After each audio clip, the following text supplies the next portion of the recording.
I've seen it happen more times than I'd like to admit. You spot a huge TV on a sale flyer, you think what the heck, I'll upgrade, you bring it home, and after a weekend of binge watching you realize the picture looks flat, the colors look off, or the room just isn't bright enough for the screen you paid a premium for. That hesitation is what made me dig into the LG 83-inch class OLED evo AI 4K C5 series before I even pressed record. Link is in the description if you want to check the product details on Amazon. The question I kept asking myself was simple: does this mammoth OLED actually solve the disappointment problem that cheaper LED panels create? Or am I just swapping one set of trade-offs for another? First off, let's talk about the environment it lives in. An 83-inch screen is a statement piece. It's the kind of TV that makes a living room feel like a home theater the moment you turn it on. But that also means you need to consider the viewing distance, lighting, and what you plan to watch. If you're sitting 8 feet away or more, the size starts to make sense, the immersive feel is real, and the extra screen real estate is a boon for sports, big-budget movies, and gaming sessions where you want every detail. If your couch is only 3 or 4 feet from the wall, you'll end up with a picture that feels like it's hugging you a little too tightly, and you might notice the slightest imperfections more readily. What really sets the C5 apart from a lot of other 80-plus-inch options is LG's claim of world's #1 OLED paired with a brightness booster that is supposed to make the panel bright room ready. In practical terms, that means you can actually watch this thing in a sunlit family room without the picture washing out. I tested it by pulling the curtains and letting the afternoon light flood the room, then switched to a movie with a lot of dark scenes.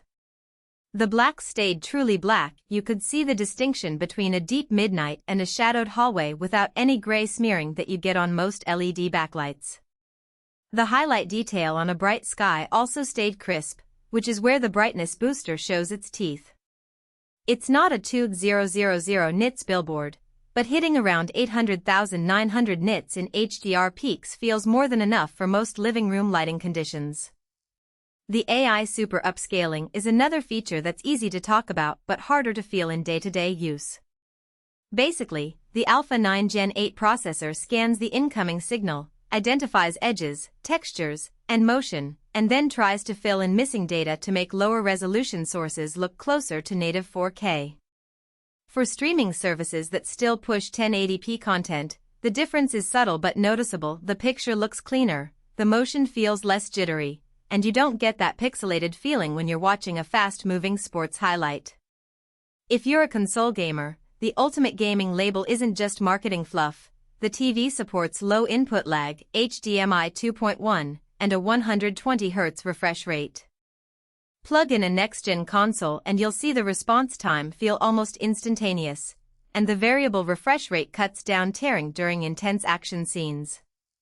Now, who should actually consider spending a six-figure sum on this behemoth?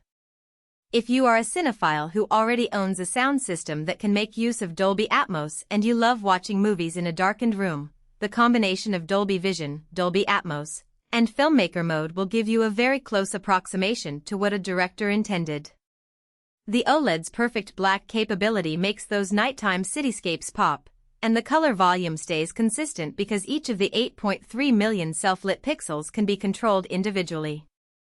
For gamers, especially those with a high-end PC or a PS5/Xbox Series X, the TV's 120Hz panel, low lag, and support for variable refresh rates mean you won't have to compromise on visual fidelity for responsiveness. On the flip side, if your primary use is daytime TV, news, or you live in a room with a lot of direct sunlight that you can't control, you might find the price hard to justify. Even with the brightness boost, the panel can still be outshone by a premium QLED or mini LED that pushes higher peak brightness. Also, the OLED technology, while offering perfect blacks, is susceptible to image retention if static UI elements stay on the screen for extremely long periods. If you're the type of person who leaves a news ticker or a game HUD on for hours, you could eventually notice a faint ghost of that image. LG does include a pixel refresher and a logo dimming feature to mitigate it, but it's something to be aware of before you commit to a screen that large.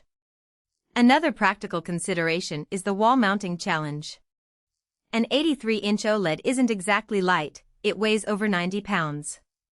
You'll need a wall mount rated for that weight and a wall that can bear the load, or you'll have to go with a very sturdy floor stand that can handle the dimensions.